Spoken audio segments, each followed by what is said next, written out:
Hello, everybody, and welcome to the Baka Baka Baka podcast. Baka! Baka. It's amazing how every time you open your mouth, you prove you're an idiot. Alert the organization. The Funimation has taken down our Ghost Stories episodes. We're in deep trouble. Well, let's begin Operation Start the Podcast. Let's not forget to humiliate Jason during his intro, for otherwise, what are we doing this for? Hello, everybody, and welcome to Baka Baka Baka. We are an anime podcast that every 2 weeks watches an anime, then comes together to talk about it like we're a book club, then turn the discussion over to our comment section, where usually you guys are pretty awesome. Let's face it, you are smarter than us, and that is the point. We watched a classic that was actually recommended to us by a follower from Twitter, Steins Gate. And we kind of pulled this in because none of us had ever really seen it, and the sequel, Steins Gate Zero, has just recently released.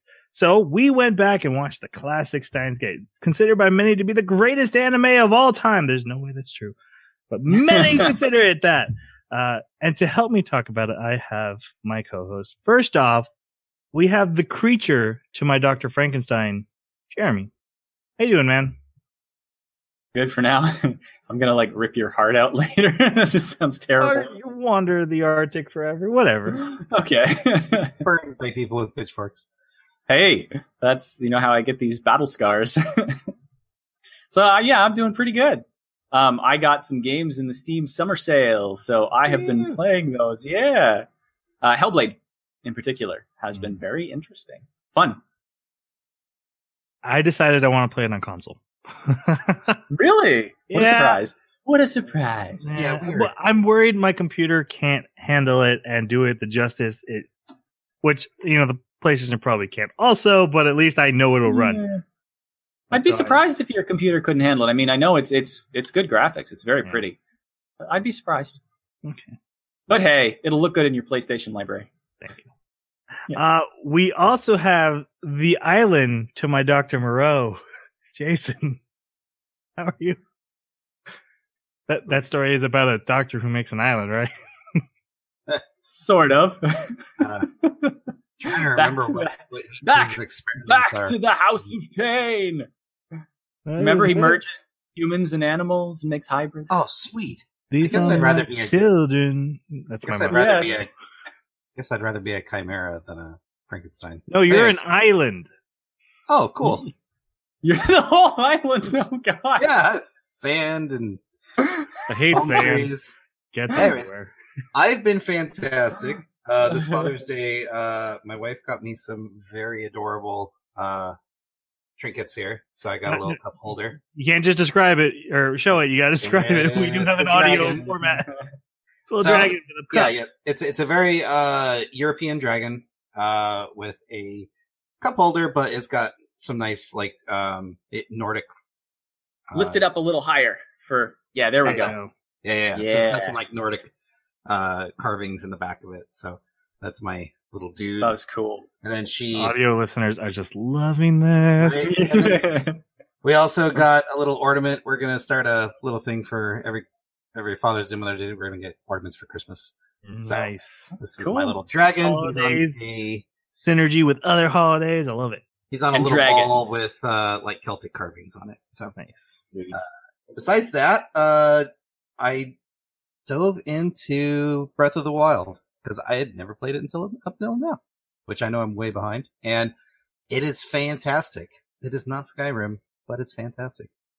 So, how much is your son actually getting to play the Switch? He beat Ganon, so he's okay.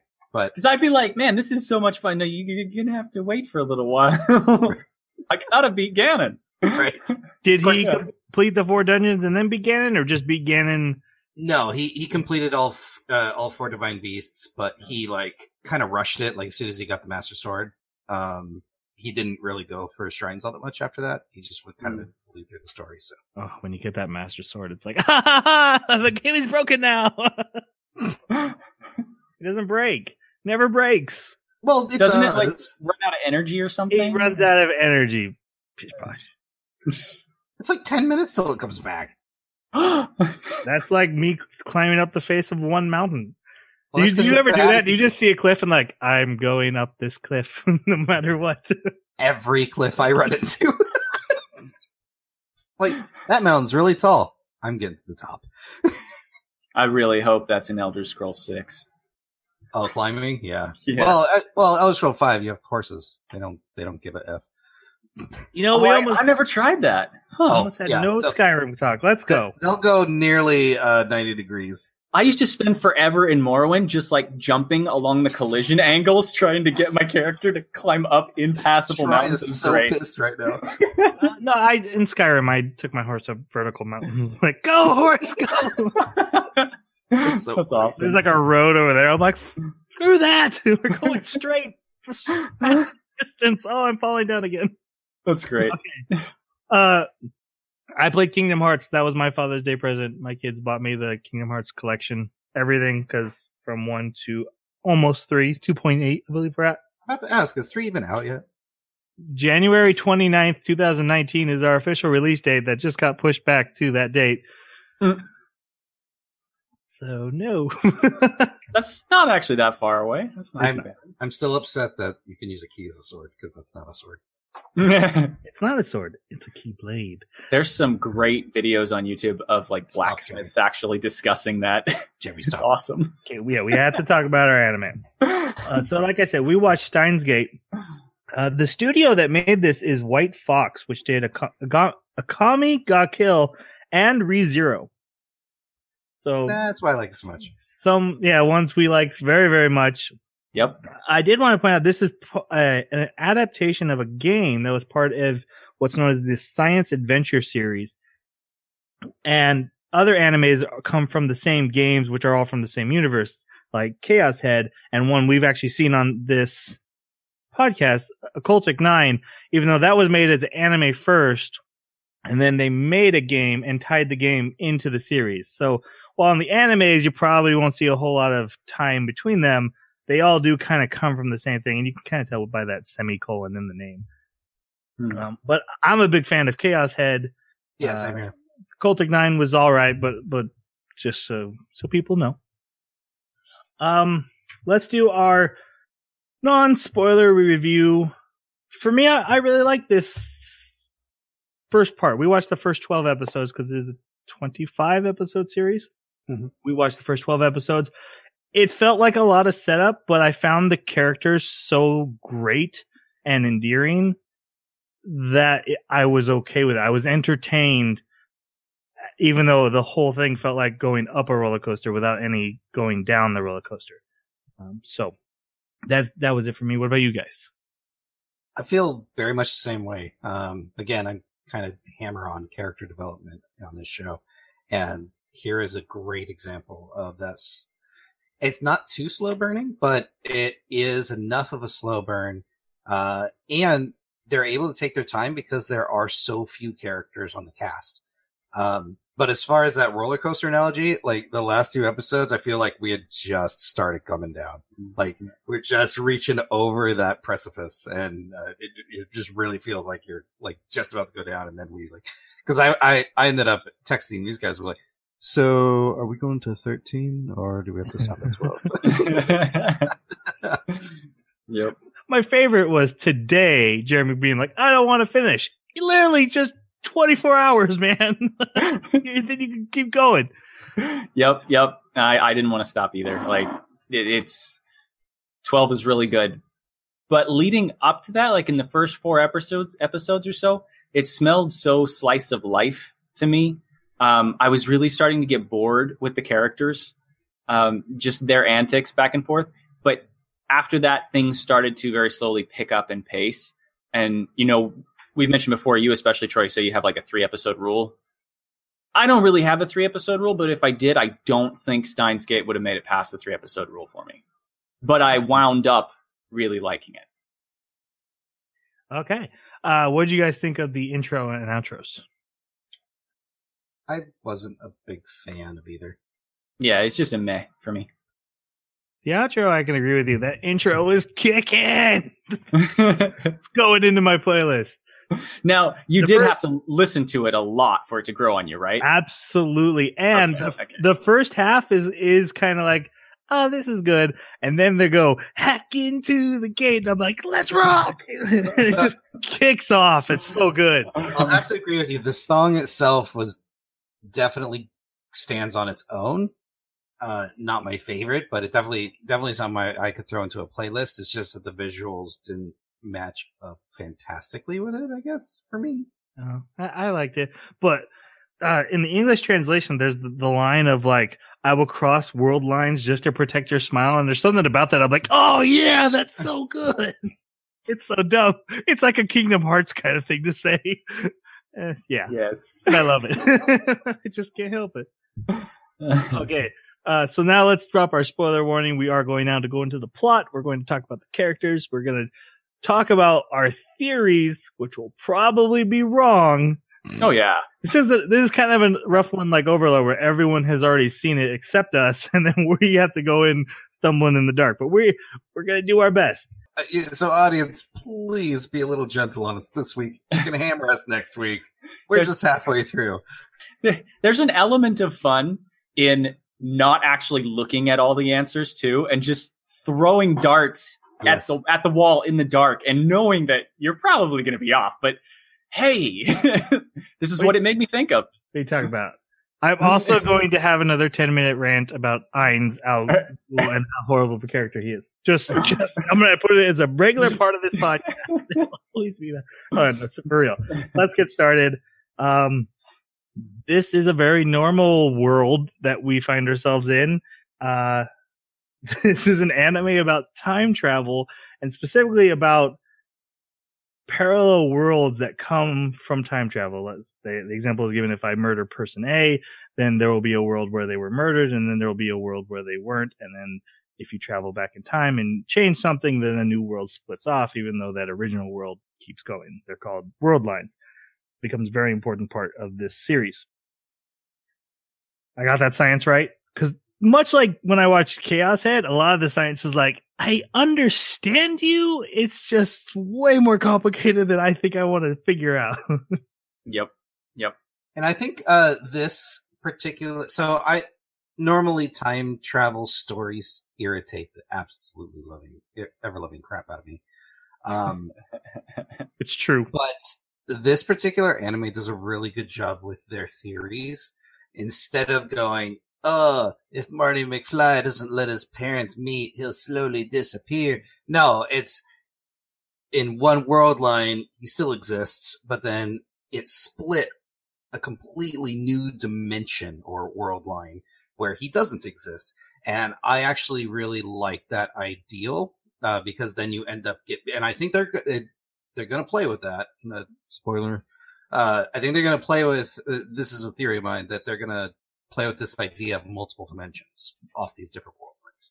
So we're introduced to our main character, actually two of them almost at the exact same time. One spoiler warning. We did. Oh, he did. Oh, okay. 100%. I wasn't paying attention. Yeah. Sorry. Yeah. So our main character is Rintaro Okabe, also known as Hioa Kiyoma? Haoon. Haoon Kiyoma, thank you. Which is the name that he's claimed. It's not real. Right. So a lot of these characters have multiple names. I actually called him Kiyoma in my notes, and like in my head, he's Kiyoma because that was the easiest one to spell. But a lot of characters call him Okabe, and they call him Okarin, I think, is another one. Yeah, it's the way it is. But so, what did you guys think of this character, Kiyoma? I thought his insanity was great because he feels like he claims to be this mad scientist, and he's obviously well versed in some sciences, but he has no interest in the scientific method. And also, he seems, when you start to dig into specifics, to always dodge the question. And so I question how scientifically minded he is. But he's definitely striving for that next discovery so he can write a paper. But his insanity is... He is really... a college student, though. Yes, he is a college student. He's 18 years old, and I only know he's a college student because one character yelled at him, "Won't you ever go to class?" Yeah. But yeah, I thought his character alone really helped drive this whole narrative. Just because of how awkward he is, along with his insanity. Yeah. I love the fact that he has passion for whatever project that he's interested in. You know, he is an obsessive manic about focusing on it completely, but at the same time, he wants the shortcut. He just wants to get to it working. And once it works, he just numbers it and throws it off in the corner of the room. And, you know, so he's like, that's future gadget number 2, future gadget number 5. He's like, I don't really care about that anymore because it worked. You know, quest achieved. And I also love the fact that the first few episodes keep having like the word paranoia in it. Like paranoid time travel, paranoid dimensions, paranoid. And I'm wondering how much of that is to fit in with his sort of delusion that he has about the world. And I also wonder if that delusion, like you made a point in the pre-show, Jason, that it almost seems like he's keeping up. He knows he's just keeping up this pretense of being delusional, because people will say, shouldn't you be putting on your act and calling the organization? Shouldn't you be on your phone or something? He'll be like, bam, phone's at the side of his head, and he's like, blah, blah, blah, you know, the organization, such and such. And so he knows exactly what he's doing, which kind of breaks the concept of it being a delusion in the first place. So is he a genius that's like on the next level and is presenting a false image?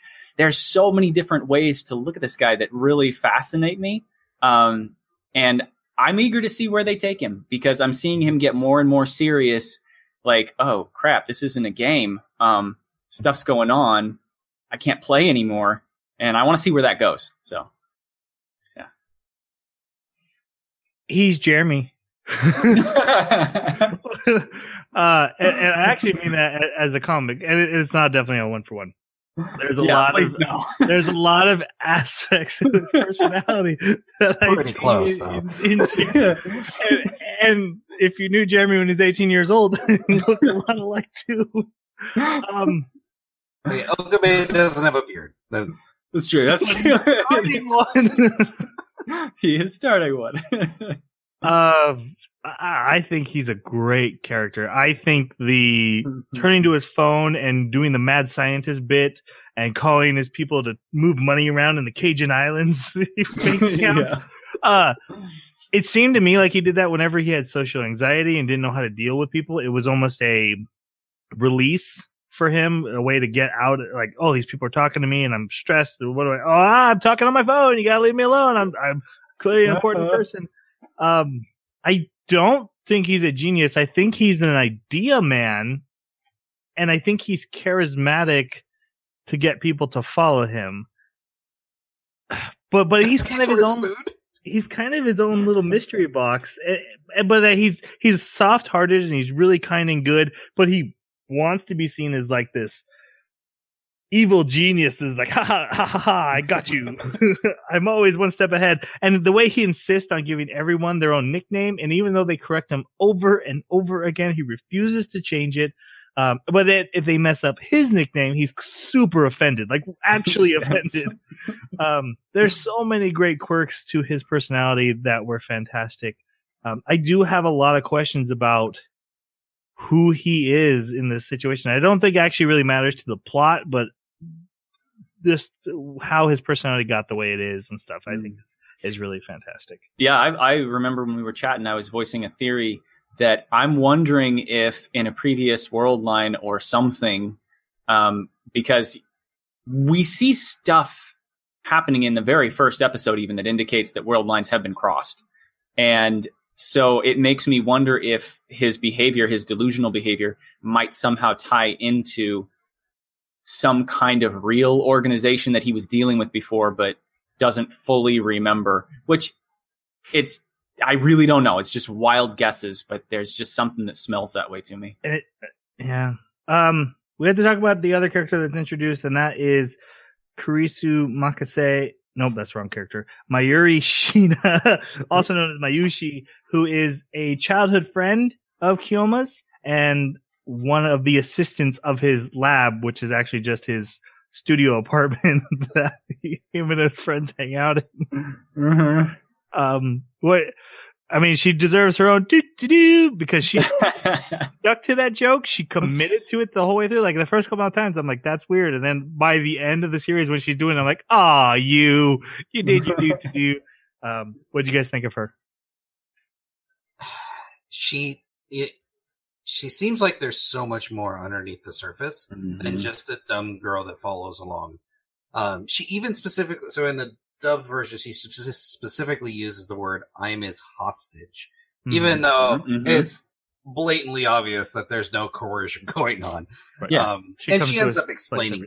Yeah, she ends up explaining it later on in the show that obviously she's not really, she's just playing along. Right.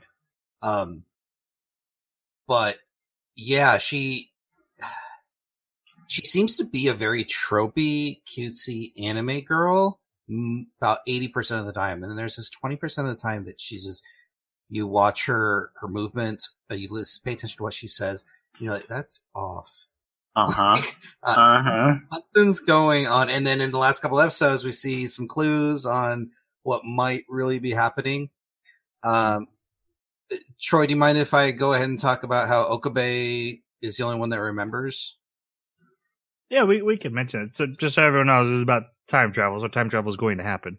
Yeah, and it's funny because I'm not sure how much travel we're talking about because we're just talking about divergence of these. So every time someone makes a time travel, it splits that world line or dimension into two, where the thing that you're trying to prevent happens, but then the other one where it stays the same. Okabe is the only one that remembers both. And it actually creates its own little problem, because does that mean you now have an Okabe that jumps world lines, but then another one in the old world line that the jump didn't happen to? Now I have a question. Didn't the John Teeter that guy explain something about when you change something, what actually happens is while it splits, that world line actually moves into a world line that was the same. So if you murder person A, it splits it, but that world line moves into a world line where that person was no longer there. If there's a suitable, and there should be a suitable one, because the world lines naturally split at any option, any moment. So it basically just flip-flops over. So essentially you're rewriting this one, and then everybody that was in this one just kind of flops over. Because I remember that the little orb connected back to an existing line and then followed it back up. Right. Yeah, and so what happens is, in the world where X person was murdered before, everyone's memory changes to suit that situation, but Okabe seems to be in this 1% where it doesn't. And I'm wondering if Mayuri is also part of it. Yeah. That's what I was doing. Is there any other characters you think might be having other similar thing? Because there's so many characters. Downstairs. The part-time warrior. Yeah. I have a different theory about her. Like, you guys do think that she's from the pod, right? Yeah. The satellite. Oh, like she crashed from the satellite. It was missing the day she left. It was also, in the first episode, it was very clear that she walked out of it on the roof. You saw her hair and her hat. What that was. I just saw a person come out and they had like their hands above their head, like they're making that. Yep, she had the braids. It was her hair. Did she go down and then immediately murder Christine? Yep. I'm 100% sure of that. Oh, that would make sense. Yep. And we still don't know why. I have suspicions, but yeah, I don't know for sure. I got to bring us back a little bit. We're both to be talking about Mayuri. So I have basically everything that Jason said about her. I think the same thing, especially when we get those scenes later where she's talking about her past. And it sounds like she has her own mission that she's going on, her own quest for her own reasons that involves crossing world lines.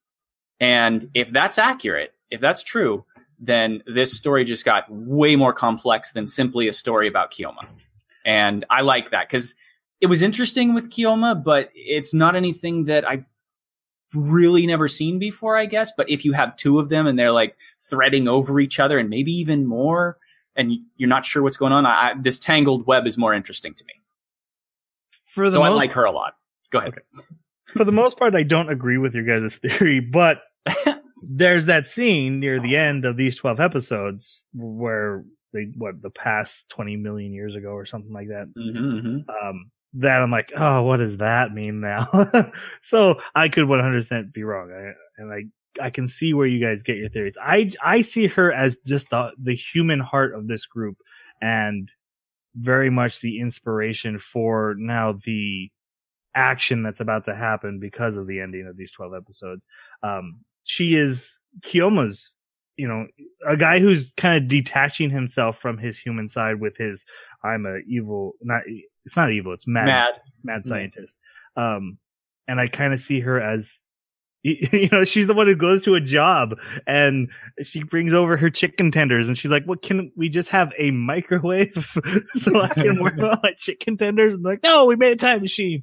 And I found her super endearing. At first, I'm like, it's kind of weird she's there. She's such an airhead, and she is so much more than that. And they think they did a really good job of showing her worth.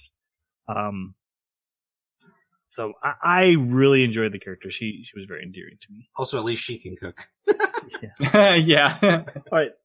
This first episode was really hard to take notes on because there is a ton that happens. And knowing that this is about time travel, and it's very clear that stuff is already going on that we're not privy to, it was hard to know what was important to write down. And even now, when I'm about to go through this and recap, I'm probably going to miss some very, like, oh my God, you forgot about the silver ball animal thing. That was the whole key. There's just no way I can know. But basically, they're going to the college to listen to conferences. Radio station. Go ahead. They were holding them at the radio station? Yeah, it was a radio station. It was a time machine conference. Mm-hmm. Yeah, it was a special event. Oh, for time machine. Okay, so he goes to this one guy's conference. Before they go, there is a explosion at the roof. They go up, and that's when they see that satellite thing that has landed there. And like Jeremy said, there was a person standing outside. I couldn't tell who it was, but I thought it was after the conference. It was before, and then he goes back down. He gets upset at the conference because he's like, "This is trivial trash." This is another reason this character reminds me of Jeremy. He doesn't study time travel, but like when we did our the rock people. What is that anime called? Land of Lustrous. Yeah. And, Jeremy's not a geologist, but he's so well read on rocks and stuff. And he always has that kind of info. And that's what I saw in this character too. Like, he doesn't study time travel, but he's well read on the topic. And so he comes to this conference and he's like, "This is trash. This stuff is, taken from something 10 years ago." Yeah. John Titor. He did it. And he's pulled out by this red-haired girl who's like, "Hey, what did you want to tell me?" And he's like, "I don't know what you're talking about." He's very confused. He does the whole "I'm on the phone" thing. And he leaves. He finds her later, and she's dead. He hears a scream, which sounded like a man's scream to me. It did not sound like a woman's scream. But clearly, there's a Kiyoma running around. That's not him. Because Makase, the red-haired girl, and we'll talk about her later, has clearly already talked to Kiyoma by this point. She's like, "You wanted to tell me something, and you didn't finish." Well, there was a weird thing to it. I swear I saw two people on the roof. Part-time warrior, who I think is one of them. I swear that there was the silhouette of a second person. And my mind could be playing tricks on me. Maybe I didn't. But I really thought there was a second one. And if that happens to be Kiyoma from the future, that would be very interesting. Like I said, there's so many. You watching this, you're like, every detail matters. You know what's going to come back up, and like there's going to be some big reveal. Like, "Oh, did you not notice in the background this guy was standing there?" And you're trying to take it all in, but it's almost impossible. He sends a text message to his friend back at the lab, and the world goes blank for him. Like no one else is there, and then all of a sudden the world refills. And he never attended the conference. The conference never happened. He finds out later that it was canceled. The guy who he went to see, he goes back to the lab, and that's when we meet Daru. So let's talk about the hack, Daru, who's the most real human I've ever met. What did you guys think? I thought he was endearing because I could connect with him on a couple different levels, just because it's funny. Okabe Very had brave to admit. Okabe is definitely the ideas guy, and he understands a lot of the sciences behind what he wants to do. But Daru's the one that builds all his gadgets and puts everything together. And he calls him the hack because he can hack his way into stuff. But he's like, I'm a hacker, not a hack. But the reason I can identify with it is not only the technological side, but he says the secret. A 2D version of a harem that he keeps, but then also, he makes just about anything you can make into some sort of sexual joke. Because they were talking about bananas and fitting them in through a black hole, and of course he has right. And I love the fact that in the sub version, I'm sure he's doing it in English in the dub version too, but in the sub version, he's always asking, like he'll catch moments where a female will say something, and then he'll be like, "Can you say that again?" In a real low, soft voice. Yeah, and I just love it. It's hysterical. So yeah, he might be a bit of a creep, but I find it very humorous. He's very fun. He always has basically the equivalent of "that's what she said" joke ready to go. Yep. I was wondering if he's kind of a meta commentary on like dating sim players. Because, this started as a dating sim / visual novel game. And then here's a guy who has a 2D harem of girls that he played with. My waifus. He's constantly and I thought that was kind of meta and pretty funny. But yeah, you're right. He every time they're like, we need to do this to the time machine, Daru's the one who's doing it. And I'm like, yep. Daru's a genius? Right? I don't. Or when they got the IBM machine, he's like, okay, well, this was definitely built before Ethernet, so it's not like I could just jack it into my current machine. I'm going to need this list of supplies. And it's like, how do you know that list of supplies for one? And for two, how do you know how to convert this? Like, that's brilliant. Yeah, that's very, very good. There was one thing I wanted to touch on from a moment ago. I just remembered it. After he sends off the message to Daru and everything goes weird, all the people disappear. And the only people left are him walking around on these empty streets, and the town starts looking destroyed. And then he sees Mayuri, and she's there too. The two of them have a short conversation. Rocks fall on him, little ones. He looks up and he sees the satellite again embedded in the building. And then, bam, everything's back. So just a weird point, because that's not a normal world line shift. So whatever happened in episode 1, something really, really big happened. Right. One of two things is happening. Either you're sharpening knives or you have a bird. I have a bird. I was wondering if he'd be noisy. Yeah, so the people disappearing, I'm wondering, because it didn't look like any of the other world line jumps that he's done, right? Exactly. So I wonder, was that like some sort of psychotic break, or was that the world lines moving on him without him knowing? Maybe it was just such a magnitudinous shift, like such a big change. Because we never saw anything outside of him going to the conference, right? So we don't know what the world looked like before that outside the conference room. It kind of makes me wonder. It was the absence of people that threw me off, because that didn't happen with any of his other jumps. And I wonder if that's the difference. Is the other times he was jumping, and this time it was happening to him. I'm kind of wondering if maybe only the people who are retaining their memories through timelines get to exist during the loading bar. Yeah, I wonder. That's a good theory. What are you thinking, Trey?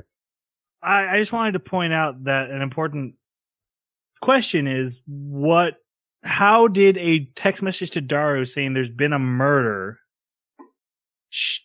prevent that murder when they didn't know who the murder victim was? Like, exactly. Daru had never met her. Daru didn't even tell him he got a text 5 days ago. That's why I think this was a jump happening to him, not him being a part of it. Right. Because this is a different world line where she didn't die. But it happened right when he sent the text. And it did happen through their time machine. It's literally how they figure out the time machine works. Is it? Because he's like, what about that text right. I sent you? He's like, you sent me one 5 days ago. And he's like, wait. No, I sent that this afternoon. I sent a text back in time.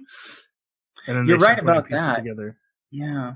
I was thinking that maybe it's the difference between the CERN, the Large Hadron Collider, being used to go back in time to alter history rather than just him. And maybe it was just coincidence that because like you said, and then this crossed my mind too, there's that message did nothing to, at least nothing obvious. Yeah, exactly. There's because they are setting us up. There is a world line where she's dead. Yeah. That world line still exists. So presumably that. Well, who knows? Because at the same time, Part-Time Warrior seems like she's against CERN. She seems like she's the resistance from the future, sent back, and that would mean that. Well, kill John Connor so you don't have the Terminators show up, right? Well, and that's one of the things I love about the whole relationship with Christine is like, is she baby Hitler? You know, are you really supposed to kill her right now? Can you bring yourself to do it? She hasn't done all the atrocities yet. All right, Troy, keep us moving.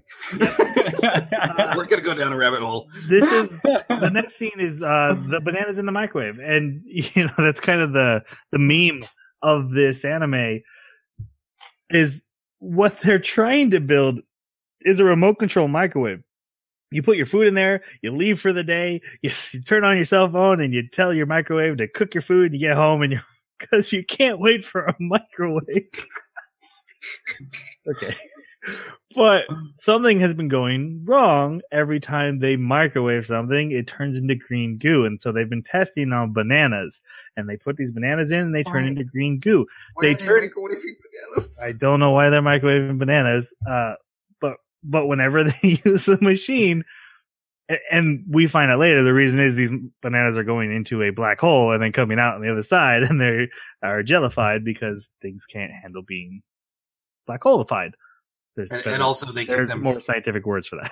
They get them for free from a shrine. So did they get the bananas from the shrine? Is that where they get them? Or who? I know Mayushi brings them in and actually writes her name on them. Yeah, I thought they were using bananas. Stealing them. Because they got corn from the shrine and they didn't microwave that. Yeah, that seems like okay.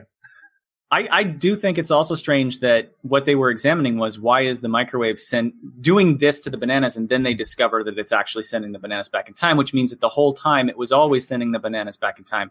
They had a time machine even before they started sending their messages back. They didn't have to open the door to get it to do that to the bananas. It just did it. Well, they didn't find out it happened until they ripped a banana off the bunch, because they kept putting the whole bunch into it. But when they ripped it off, they opened the door. And what was it? The electrons and particles could get out. You're partially right. The bananas aren't traveling through time or space, but they are going through the black hole because they aren't setting coordinates with the phone when they microwave them. Right. But it ended up back attached to the bunch, though. Yeah, even when they did that one, they did send back through time. Yeah. Oh, okay. The original bunch that we see jellify, the reason it stays in the microwave and doesn't teleport out is because they don't tell it to move. It just goes into the black hole and then comes back out in the exact same spot in time. They didn't tell that other single banana to do it, though. I'm pretty sure they did. Because they didn't expect it. They just pulled one off, stuck it in there, and we're not there yet. We'll see what I have in my notes. We'll see if I have anything. Yeah, Mayuri opened the door too quickly. That's what it was. And it popped out because she wanted the banana. Say that again. He goes back to the conferences, and he sees the red-haired girl, and this is where we officially meet Makise. Kind of the secondary main character of this series. And for the anime, the love interest. Now in the game, you can choose any of these girls to be your love interest. And it feels very much like a harem. You can kind of feel that a little bit. Yeah. That's probably my only real complaint is I can feel the visual novel blueprints in the background. Mm-hmm. I can too, but Okabe is so dislikable that I think he staves that off. Because every time one of the girls, like, even shows a peak of interest, he does just something really jerkish. So yeah, it still fits. I wasn't gonna say it. But let's talk about this character now. What do you guys think of our Christina? Yeah. She wasn't my favorite, but I think she's an integral part of the story because she does bring that sense of realism and skepticism to what Okabe's doing.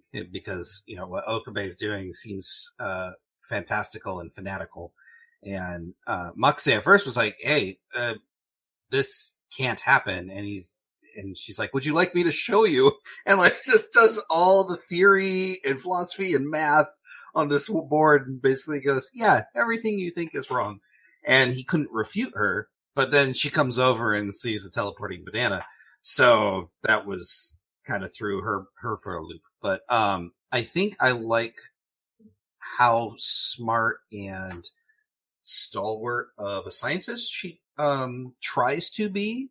But then her immaturity of like her social skills and other things really makes her endearing. Yeah.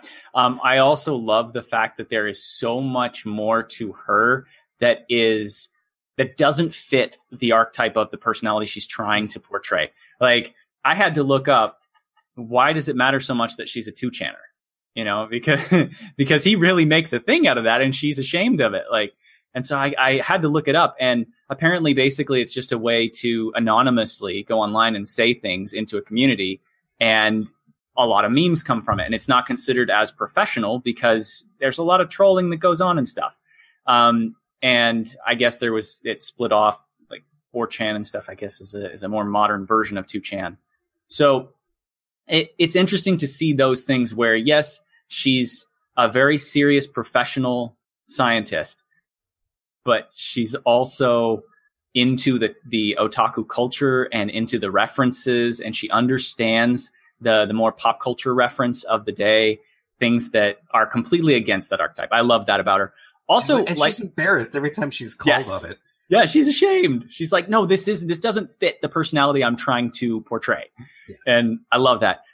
Just like you were saying, Jason, also about how she comes into the story as someone who is so confident, so 100% sure. She's been educated. She's a professional. She has all the information, and she's a good debater. So she can refute you up one side and down the other. You can't talk back to her. She can prove via all these theories why what you're saying is wrong. And yet in the end, when she's confronted with, well, it happened.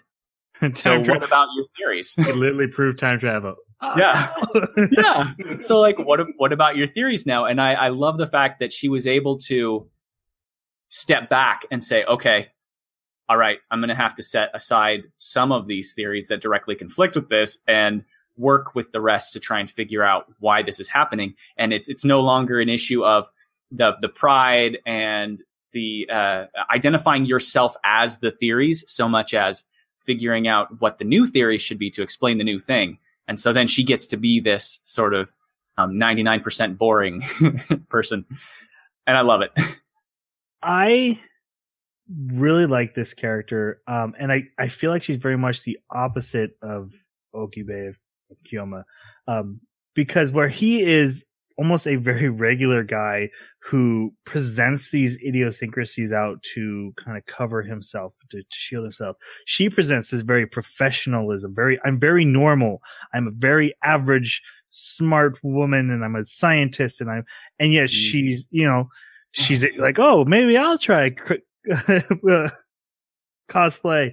Maybe, I have issues with my father. And like the anime slowly peels back these layers that show that she's very weird like the rest of them. While she tries so hard to cover that up, while Kyoma's the opposite. He's presenting all these weird things to keep everyone from getting to the real him. And I love their scenes together and how those two ideologies clash so hard, and yet they see a link in each other. There's a lot in common in the fact that they're both hiding their true selves, but they're doing it in completely opposite ways. It's a very interesting dynamic. I very much ship them. I ship them as well, actually. Yeah. I mean, you both do. The anime presents that very clearly. But I thought they did a really great job with her character, not just showing her growth as she becomes part of this lab, but yeah, like I said, peeling back those layers, I thought was very well done. I think they've got a strong triangle going with those two and Mayuri. See, Mayuri is the sister girl, but I mean, in the game you get to choose, so whatever. Yeah. We'll see what happens. So, like Jeremy said, he goes to her lecture after freaking out that a zombie's here. Yeah. Call her zombie the rest of the anime. It's great. Yep. Zombie or Christine, which neither of those names are her name.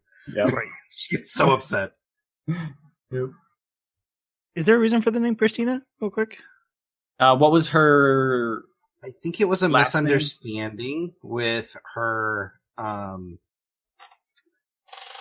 think he misheard her when he first met her in the first episode. Oh, okay. Sounds like an embellishment on her name, like making it English on purpose. Okay.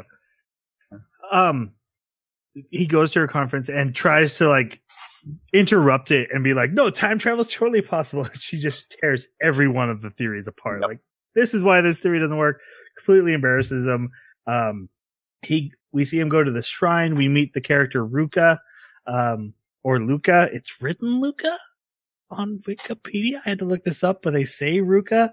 In the subs, it's an R. Yeah. Also, a great, It's such a fantastic scene where, you know, I love this scene. he's describing this character So and how good. beautiful and graceful and lovely, and almost in a very poetic manner. And then every stanza ends with "totally a dude." Yep. Still a dude. Still Yep. a dude. Such a dude. Yep. So that character will factor into the larger plot. I don't think we're going to take time really to go through them because I think they're going to have a more important part to play in part 2. So we'll come back to them in our next episode. We also then meet the part-time warrior, Suzuha, who is working for Kiyoma's landlord. Mr. Braun. Mr. Braun. That's not my name. Don't talk to my kid. Don't talk to my kid. Yeah, I can't leave you alone with my kid. You're a terrible man, a terrible person. But this is a character I think we are going to definitely have to talk about a lot more in the second episode because there's a huge mystery question. But what did you guys think of Part-Time Warrior? She knows too much. And not enough. But not Big revealing enough. No, she doesn't understand what she's never seen fireworks. She's never had a beef Corn. bowl. They were making common pop culture references in front of her, and they went right over her head. Right. So I'm not sure how I feel about her at this point, but I think she has more than an integral role to play. But I don't think she's involved with CERN. She obviously doesn't like them. Oh, yeah. There's the Street Fighter reference is the one I'm thinking of. You look like you're from Street Fighter. This wouldn't work for street fighting. Yeah. Totally didn't get it was a game. Okay. But I definitely think she's a future resistance fighter against CERN. It kind of fits with the idea that she doesn't know what real food looks like. She only knows what it's called. And so if you imagine somebody coming from a Soil and Green environment where they've heard of corn, they've heard of beef bowls, they've heard of these things, but they're just myths from the past. And since John Titor said that CERN has taken over the world and turned it into a dystopia by altering the past, I think that's what's going on there. And I'm not sure why exactly she's targeting Christine, but I'm guessing that Christine in the future at some point has something to do with progressing CERN's agenda. So Suzuha I find her interesting because she seems like the center of this big mystery. And as far as her character and behavior goes, it's entertaining. I think my favorite parts are when she's faced with situations that are out of her control and she retreats, like in episode 12. And it's like, wait a sec, what's going to happen? You know, when she does something crazy, you know that's a signal. Something's going to go down right now. I want to talk about that scene when we get to it because I do have some theories. So she fascinates me because she's always looking at that little thing that she brought with her that's supposed to tell her where her dad is. I'm wondering who her dad is. It's going to be important. Well, and every time that She said it's Teeter, but not John Teeter. Yeah. right. But he's at the exact same conference Daru was supposed to go to. And also, every time she locks eyes with Makase, she's like, Yeah. I want to murder you. Yeah. Yeah. And not in like a, like, I just hate you kind of thing, but like a, like, you, like, I'm on a mission kind of look. Yep. Speaking of John Teeter, that issue comes up next. We find out about CERN and how they are this evil organization trying to take control of the world through time travel. And we learn about the world lines that I talked about earlier, all from a online forum user named John Teeter, who claims to be someone from the future who has come to the past to save the world. Is Suzuha John Teeter? That's... Oh my gosh. Because she knows a ton about what he says. She's always like, maybe you should ask John Teeter. You know, that didn't occur to me, but I think you might have something there. Wow, And the it first would- time Troy's made a really brilliant. No. No, that's a really, really great theory. Yeah, I like that. So, You don't get to edit this out, by the way. yeah, no, you gotta keep that. I just want to point out, though, I have to do all the reading and note-taking and stuff. Like, I don't get to think about it like you guys do. Whatever. So you just do the show without me. I'll just be here. So, one of the things that I remember very clearly is that John Teeter originally came around in 2000. That was in the First World line. Right. Because that's when he was saying, 10 years ago, not 10 years ago, but back in 2000, John Teeter showed up and And he had followed him and, this. like, had kept, like, a lot of his and there were work. all these messages and information. Yeah. And then he goes and he looks up John Teeter and there's like 13 messages and that's it. Right. Even John Teeter's like, no, I wasn't here in 2000. I wasn't here in 2010. Weird. Was that a response to something that Kiyoma sent to him, or was that a response that Kiyoma read to something someone else wrote to him? Do you remember? Because I don't remember which it was. If it's a response from Kiyoma, then it makes perfect sense why Kiyoma would be asking. If it's a response from someone else, then we have another person. Kiyoma asked. Kiyoma asked, like, hey. He said something about, like, it's interesting what you said about this. Didn't you say the same thing back in 2000? And the guy's like, no, I wasn't here in 2000. Yeah. And then he says it again a second time. He's like, it's interesting you think that we should meet. Yeah. Is that when Part-Time Warrior shows up at the job? She had shown up before. We met her before the John Teeter thing was a thing. Really? Okay. Like the scene before. Like he goes inside. In my notes, it's one and the other. Interesting. Okay. All right. So I'm going to keep going. The next we meet Shining Finger, Monaka, who... What a name. My God. photographs him on the street and then starts asking him about the IBM 5100, an old relic of a PC. And like, hey, do you know about this? Do you know? He's like, okay, here's my number. I'll talk to someone for you. And then she starts hounding him through text messages, hounding him. And every time he runs into this character, she talks through text. And can I just say, there's something really dramatic and exciting about 9-key typing on phones. God. I don't know why. It's just not the same with the touchscreen, but the way they're like, click, click, click, click, click, click, click, here's the message. I get into it. I don't know why. It's almost like ASMR or something. Like I enjoy watching them 9-key type. Is that weird? Wow. Is that just me? We should put that in the review. Like, excellent 9-key typing. You get a star for that. I miss 9-key typing. I'm a relic of the past. Touchscreen just doesn't have the feel. Yeah. Again, this is another character who we have to talk a lot about next episode. We'll probably bring her up again. I don't know how much we'll get into her now, though, because there's so many question marks. Yeah, she has this, obviously air of mystery, but we find out who she is at the end of episode 12. But the thing that I wanted to bring out is that there's a scene before we know who she is, where she's like, hey, I see you have this IBM 5100, can I borrow it? And he's like, no!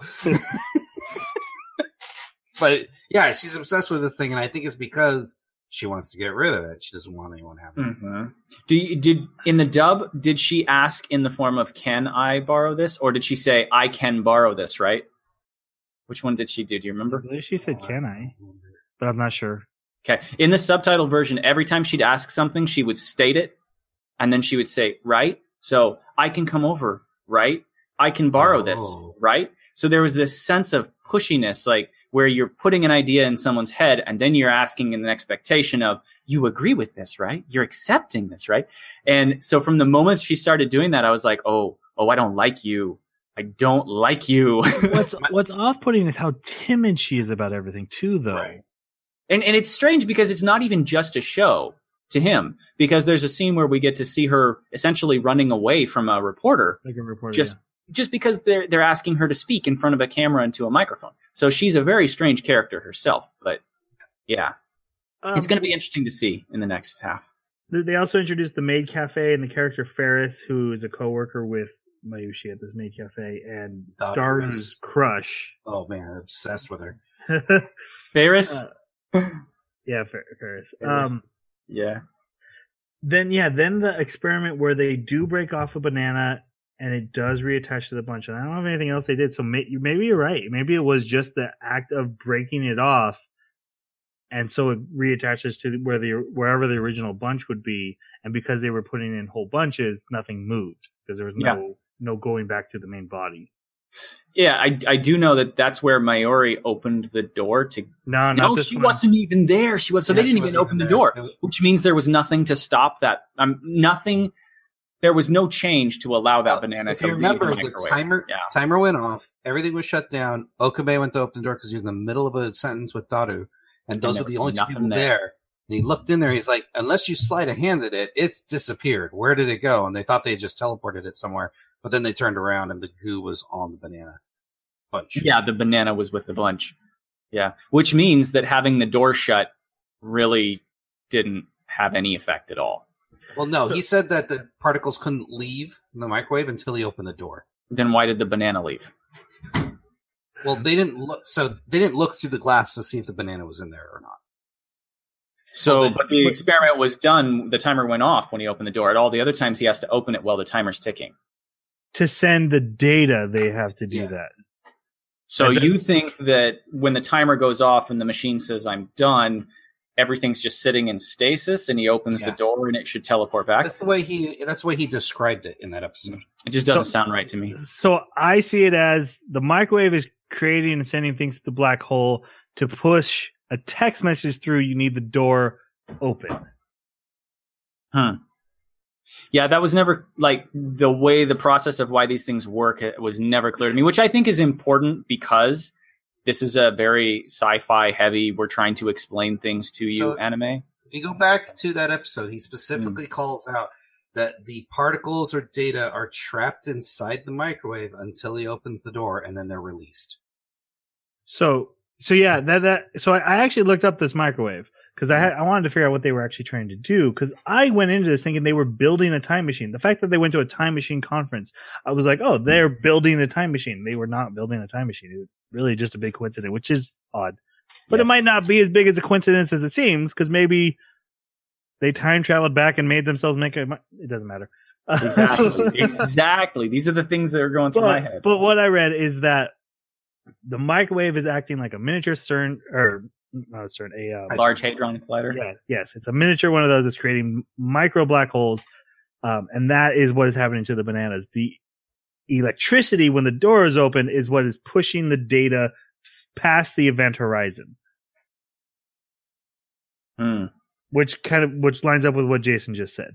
That it's being held in there, and then that doesn't make sense for how I know things actually work, but that is the explanation given as far as I understand it. What if he waits for 5 minutes after the timer's finished and then opens the door? Is it still going to work? Or, like, at what point? For the text messages, no.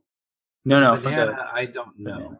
See, that's where I'm wondering, because, like, if it's part of it being in the black hole, it'd be an infinitesimal moment where you'd be able to open that, because we're not on the event horizon, so time's not stretched out for us. But that whole scene where he's microwaving the one banana, not the whole bunch, there's never electricity shown. No, there isn't. Exactly. Which is part of the reason why it stood out as weird to me that electricity was always shown afterwards. But it's interesting that that's the explanation. Okay. Marcus shows up for the experiment, sees the results, and starts poking around. And they actually refuse to let her know what's going on until she joins the laboratory. So she becomes lab member number 4? 004. Yes. 004, because he expects to have more than 100 lab members. You don't think it was a James Bond reference? No, because he starts with, like, you know, it's going to take a long time to get to 007. Okay, right? This is actually the next experiment. Miyushi shows up and opens the thing because she's trying to get her chicken in it, and opens the door, and that's when the electricity happens, and that's when they that breaks the table too. Yeah, that's it's when text they message from the past, right? Yeah, they actually get a text to go back in the past. This is their first successful what will be called D-mail. But it didn't change anything because they didn't try to change anything. It was just a random text. Was it a random text or was this the... Remember, he got caught on Airhead. Oh, you're right. That's the one. Yep. And he didn't figure it out until, like, later. Yeah, that was good. That was good. Yep. Wait, that's not a compliment. Yep.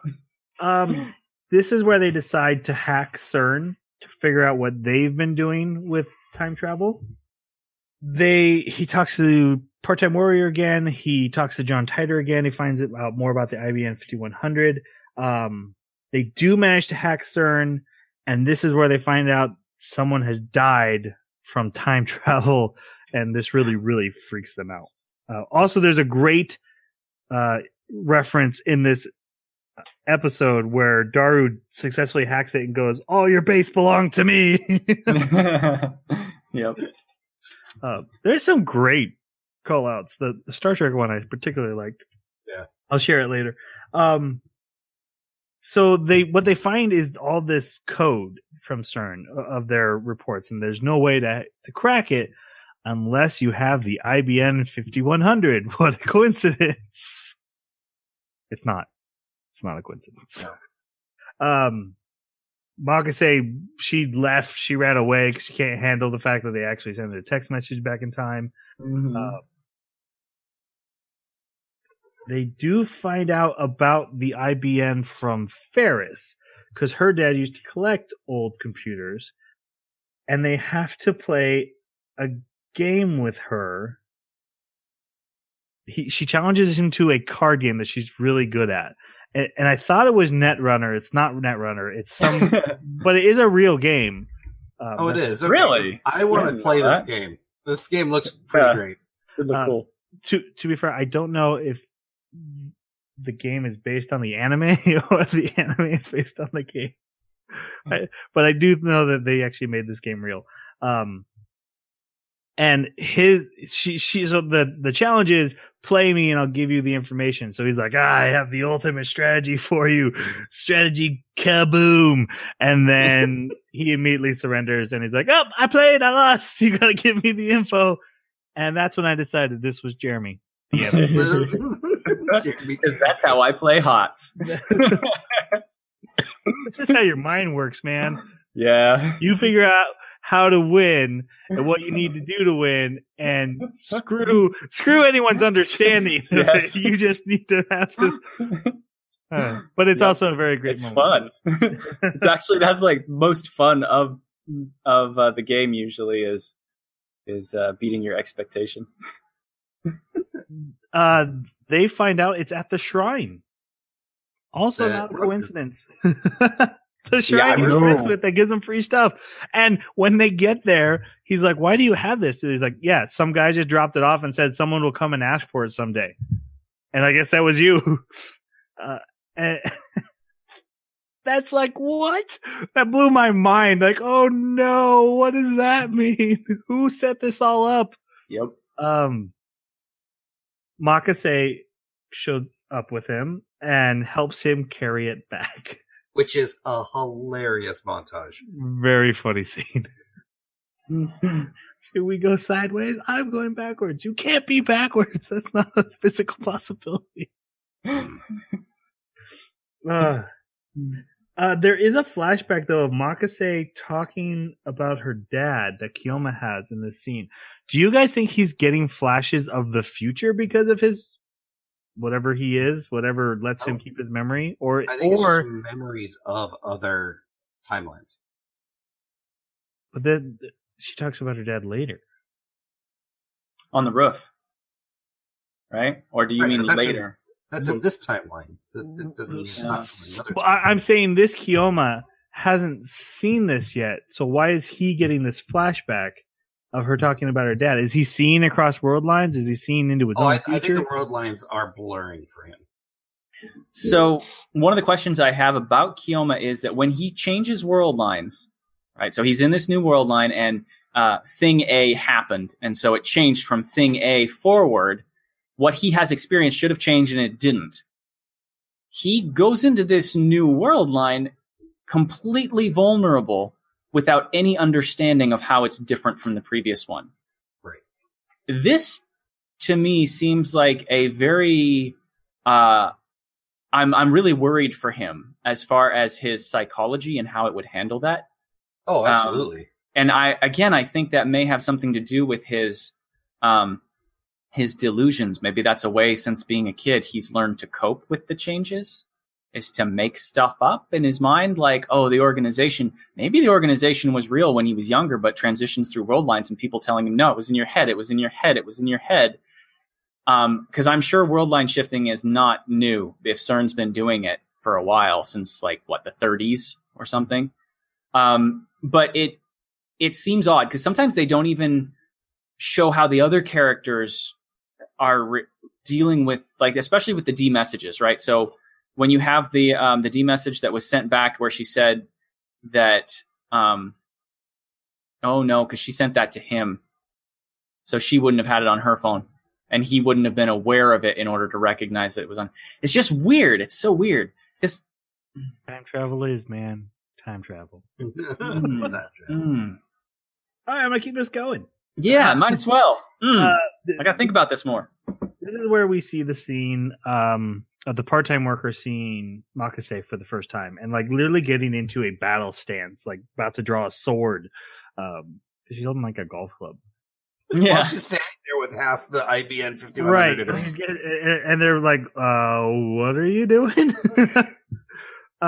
Later, she does apologize, but she warns him, like, Makase is dangerous.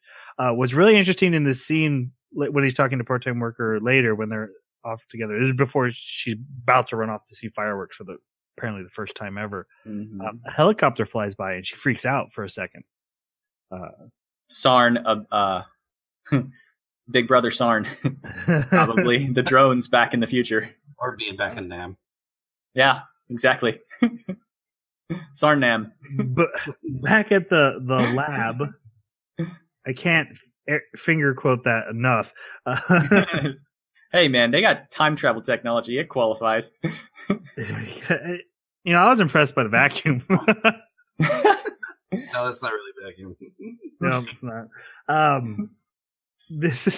He has a fight with Makase because she calls him by his real name, and like he freaks out and makes her cry. And he's like, "Wait, why are you crying?" And Daru's like, "Think about what you've said." Sad when Daru is the mature one of the group, right? Yep. But he does manage. Daru gets the computer working, and they're able to get into CERN's code, and they read This was the first time that my spine tingled. Like, I was like, "Holy crap!" The Jellyman report. Yes, because they kept flashing to these pictures of Jellyman and then the picture of the banana and back and forth. Right. Yes. So just like the banana was turning into goo, CERN has been sending people through and turning them into goo, which was rough. Now the odd thing is, it showed the steps, and the step before people is animals. You'd think that if they were still getting goo from animals, they wouldn't send people. So that leads me to believe that maybe they either succeeded with animals, or they thought that there was some element only humans have that would make it that animals could never have that wouldn't make it. So I've been waiting all week to ask you about this, Jeremy. It says human is dead. Oh God, mismatch. What does mismatch mean? I don't have a clue. I've been wondering myself. I'm also I was paying attention to the descriptions of where the people showed up after they got sent through, and the descriptions of the people. They even had pictures of some of them, and my mind was going through. Okay, are these? Is there any possibility that these could tie into some of our main characters? No, I think it's a spatial mismatch. Because if you notice, most of the victims were inside something. Like they were sticking halfway through. Maybe the one in India wasn't. She was just in the road. Maybe you're jumping back to a point you've already been at, but if it doesn't match up with where you are, you end up in the wrong spot. Okay, apparently that was dumb. Continue on. I'll go back to reading your notes. No, it's fine. I had one point for this anime. I can be done. No, it was a good idea. No, yeah, it's a good idea. I just wonder. No, I was curious what they meant by mismatch. We sound so freaking patronizing. Like in code, for instance, right? If you have a syntax mismatch or a value mismatch, yes, and you get that error, like error mismatch, and it's usually because of some sort of compatibility issue. And I'm wondering, what are they not compatible with? That's the thing that I can't find an answer for in my head. I hope they answer that in the next 12 episodes. So instead of freaking out, Kiyoma decides we're going to beat CERN to time travel. Yeah, we're going to save the world. We're going to expose them for the murderers they are. No, we're going to beat them to the market with time travel. And I love how his plans for the future, like he says, I want to change the world. I want to make it a chaotic. How did he describe it? A chaotic, being a mad scientist. He's clearly not interested in changing it for the better. No, he's just he wants chaos. He literally wants chaos and mad science to rule the day. So they decide they want to perfect this time machine, and they have to name it. And this is one of my favorite scenes because there were so many great names. The Kiyoma's Nostalgia Drive. I actually like that one a lot. That was Everyone great. hates it. They're like, that sounds like a restaurant. Yes. Actually, I don't see how that sounds like a restaurant to me. No, K&D is like KFC. Right. Oh, yes, okay. They even make a fried chicken joke. Gotcha. My other favorite one, The Mail That Leapt Through Time. Because I love that movie. And then they settle that someone called out DeLorean mail. I think that was my Yushi. And it's like, that's a really dumb one. And they're like, let's all do it. So it becomes DeLorean mail. And knowing that Jason hates Back to the Future. And it really giggled. So much they called it D-mail for DeLorean mail. It's like, oh god. When DeLoreans have nothing to do with time travel outside of that movie. Yep. Yeah. Yep. They do a test and confirm that time of day you perform the time travel matters. I don't know why. We'll find out why later. Oh, we do find out why later. Those do link up. Yep. Business hours. Yep. They do another test. They realize they can only send so much data through. Yeah. And like it breaks up the message over multiple messages. Because of the micro black holes evaporating so quick, you have to go through multiple ones, I'm assuming. It was unclear to me. I mean, especially when they decided that they could find a way to compress memories and send them through. Well, we're not there yet. Like the whole thing collapses for me at that point. Like if you can compress that, you can compress this. Well, we'll get to that. We'll get to that. Yeah, it was so many. I actually did research on my. Oh wow! And apparently, because they thought they might actually happen with the Large Hadron Collider for real, and they didn't. But it's a theoretical possibility if you have dense enough molecules smashing together at a high enough frequency. But they theoretically would evaporate so fast they pose no threat because they, black holes expel energy as well, and these ones would lose all their energy almost instantly.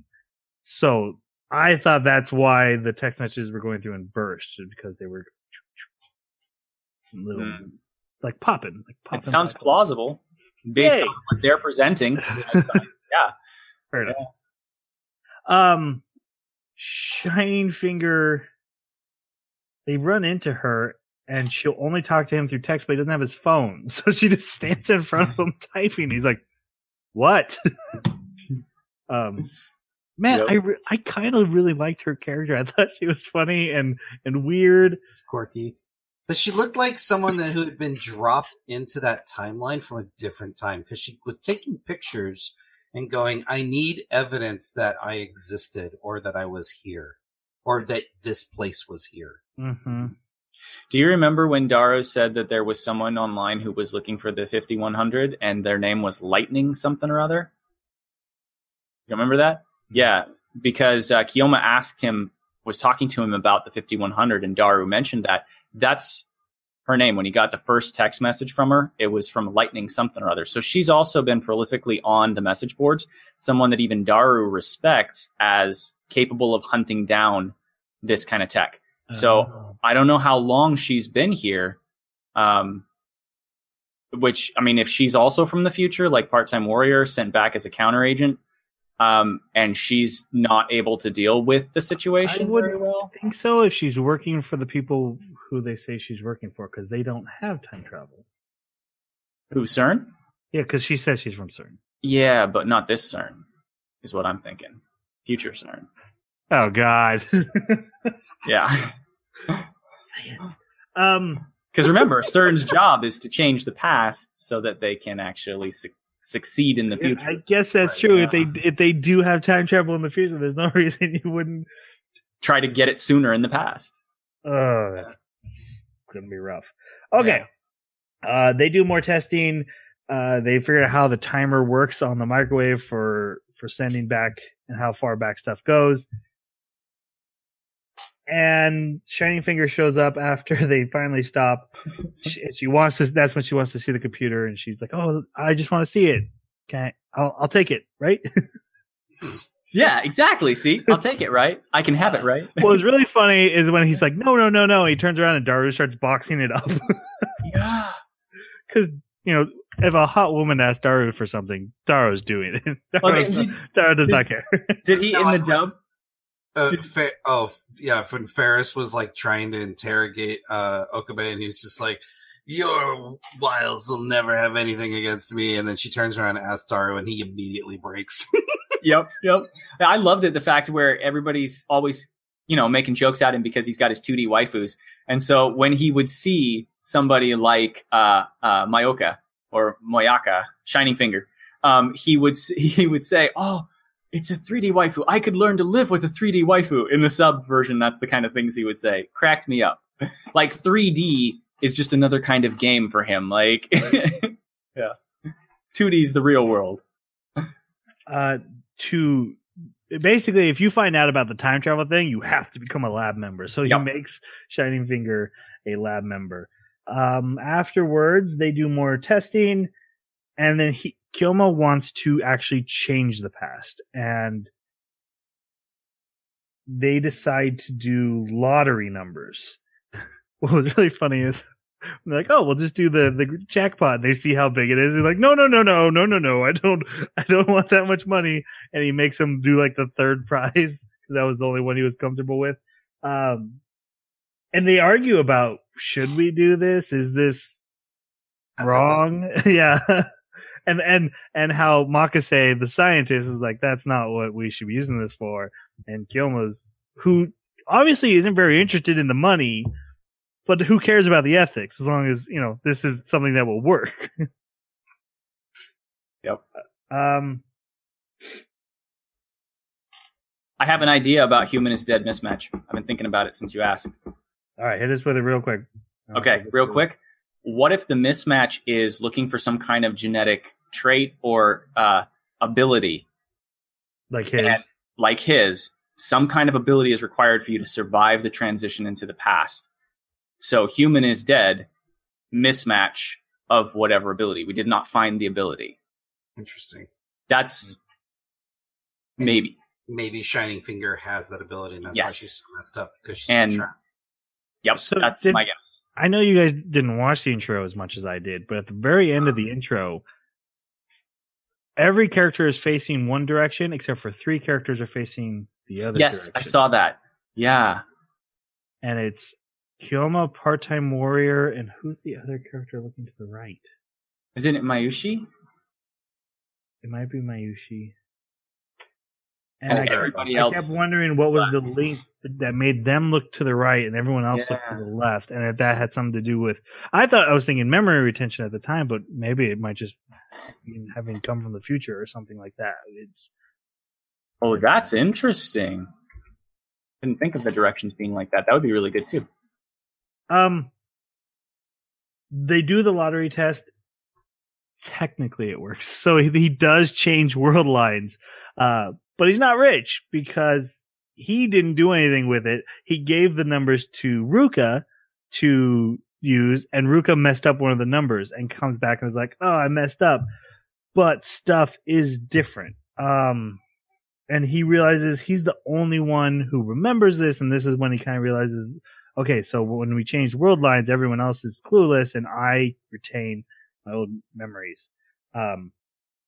He reaches out to John Teeter, the guy from the internet forums, who is like, oh my gosh, if you have that ability, you could save the world. And he's so not interested. Not a fan of that. Nope. Also, I want to count out 2 things from this episode. Dr. Pepper making a great reference. Yeah, that's either product placement, holy crap, that's happening a lot, or it's going to play into something really, really big. So in the anime Death Note, L is known for eating sweets, and he says this to fuel his brain. And I wonder if that's like a myth in Japan that, very smart people need a lot of sugar. And that's why he drinks Dr. Pepper, thinking, I'm a very smart man. I must drink this very sweet soda. But I love Dr. Pepper too, so I was kind of happy. So it's Rukia, Part-Time Warrior, and Kyoma looking to the right. Ruka. Ruka. To the right. Oh, wow. Yeah, okay. and everyone else is looking I don't know how Ruka would fit in. That he seems like the most disconnected from seeing, memory retention or. Now now Ruka is maybe on the left with those 5. Yeah. I see it. Looking right, and then well, there's actually a lot of them looking that. Yeah, Makase is looking left, but she's right. It's not balanced or anything, and so that's why I thought that maybe there's a meaning behind that. But you're right. I do remember now. It was Ruka, and that's why I kept saying it can't be meaning. I can't figure out Ruka's link to the other 2. Right. I wonder if Ferris has a bigger part to play in this as well. The other great reference in this episode is when they call out Okabe and Makase for their fighting, and Daru says, yeah, they're the OTP of my real life. Like that. He tells the others they changed the past. They do another text. It has no effect. And so you realize, you literally do have to change something. You have to, and sending a text, it's not automatic. Someone's not going to read it and always act exactly how you're going to expect. So that was kind of the point of their next experiment. He calls his memory retention reading Steiner, but as is pointed out, Steins Gate is literally just his mumble jumble word play that he likes to do. It has no meaning. It's literally just something he made up. Unless as of this point, something he discovered but forgot.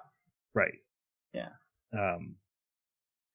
Shining Finger asked to send a D-mail next.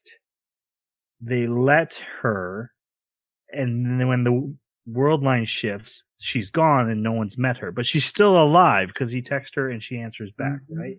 Yes.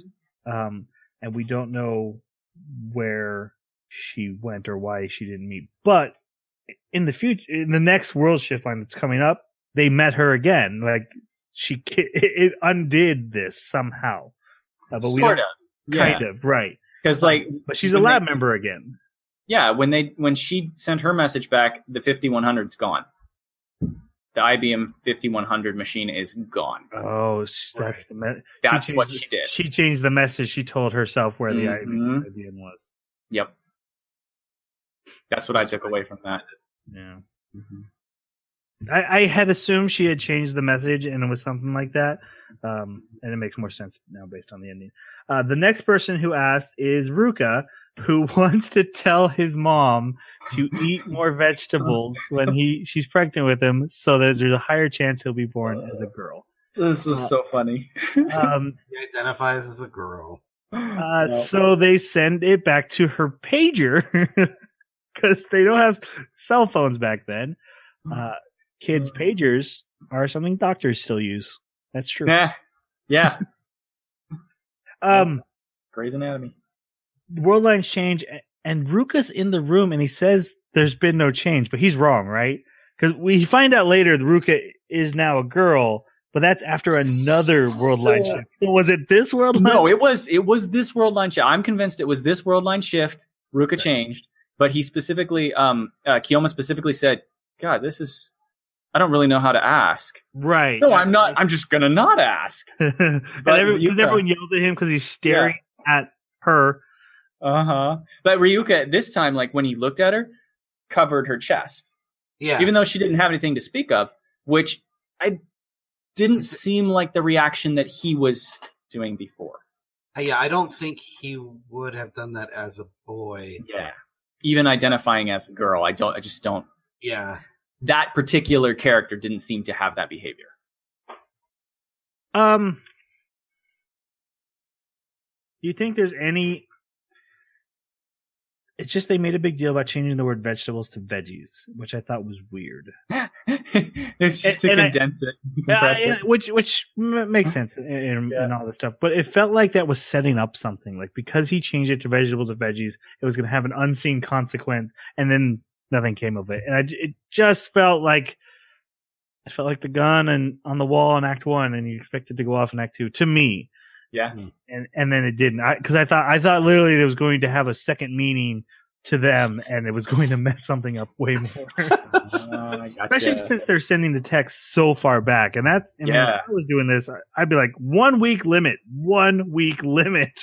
Yeah. The world, guys.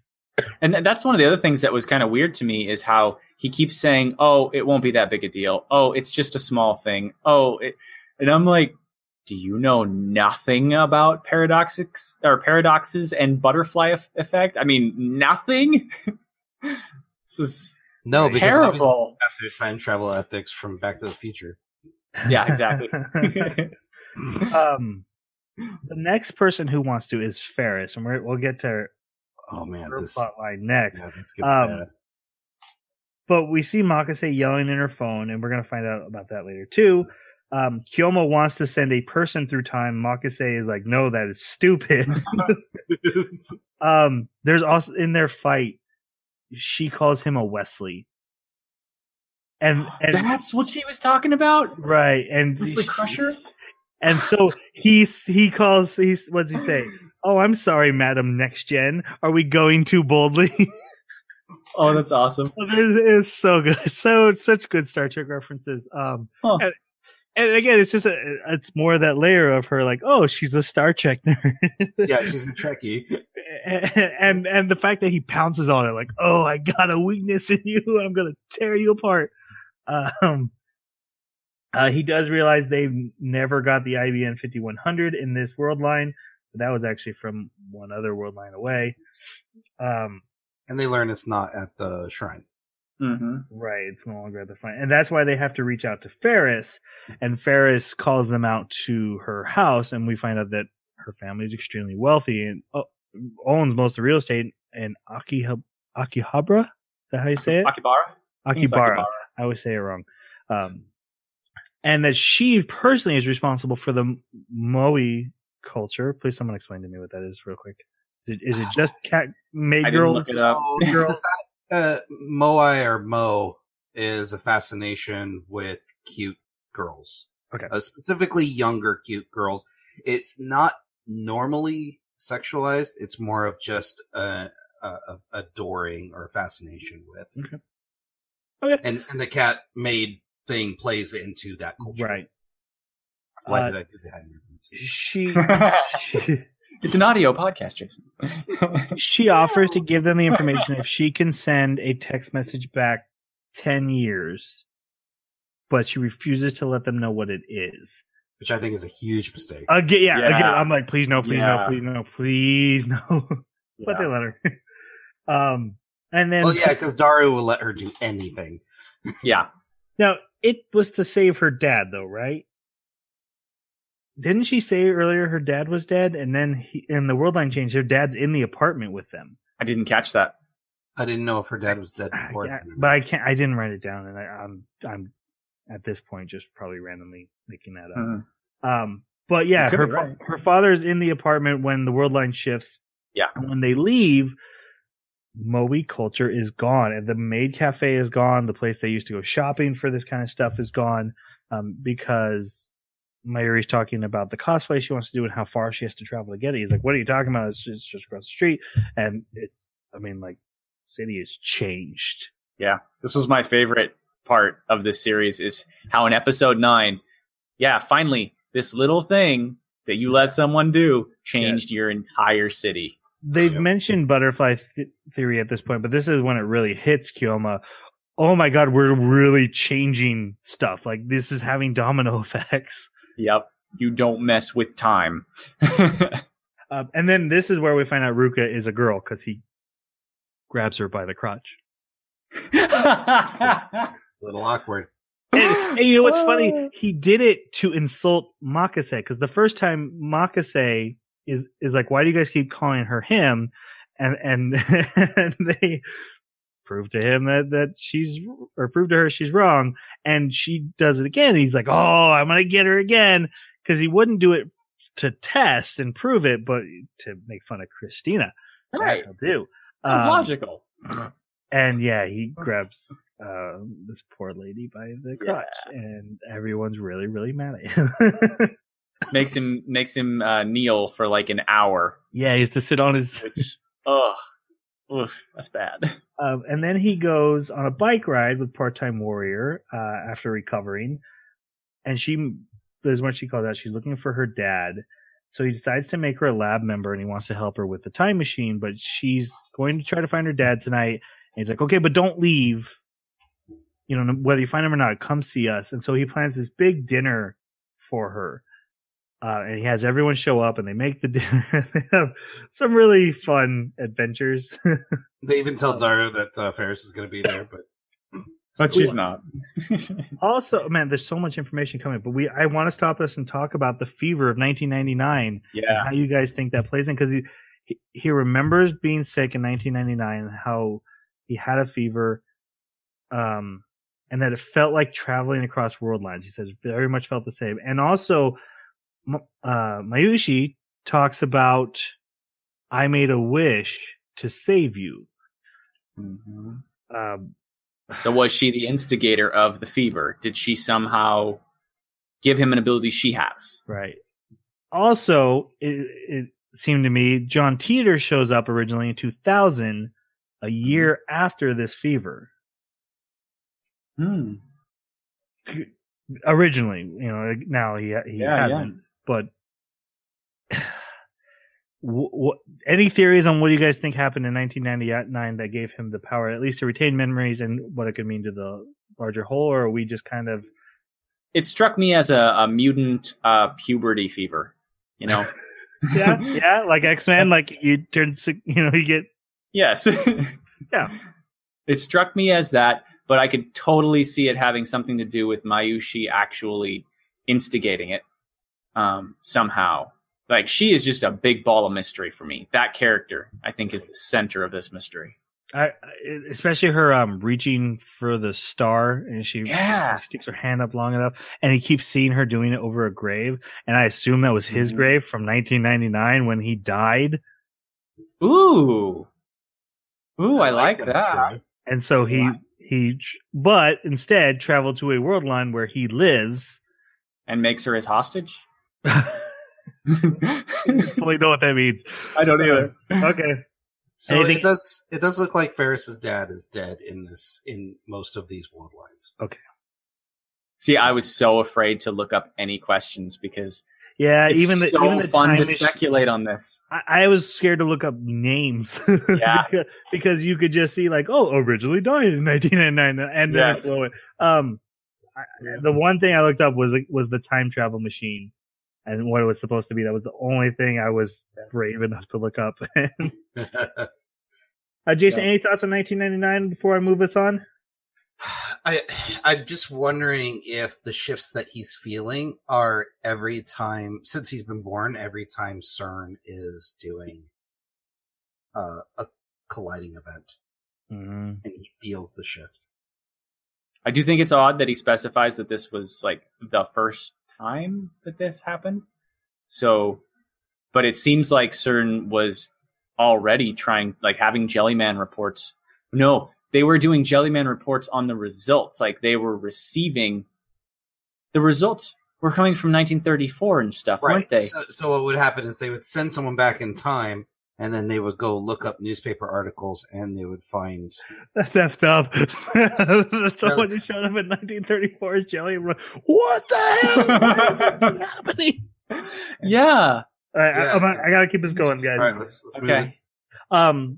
There's a great scene where they trip the breaker, playing with the other experiments, inventions. Even tries to warn them right as it's about to trip. Yep. And there's a great cute scene for us shippers of Yep. Christina and Kioma, which they end up using to argue by the end. Every As time any they good say- relationship Yeah. would.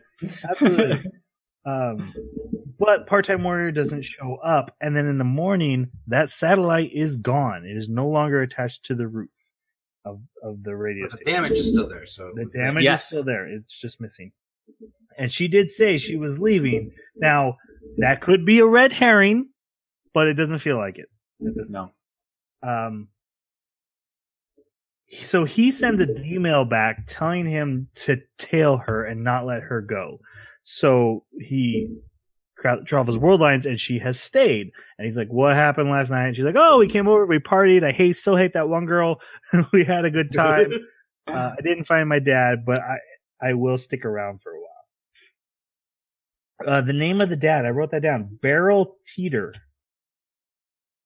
I don't know if that means anything to anyone. I'm just calling it out. that would lead more credence to Herbie and John as a surname. Right. Yeah, it would. That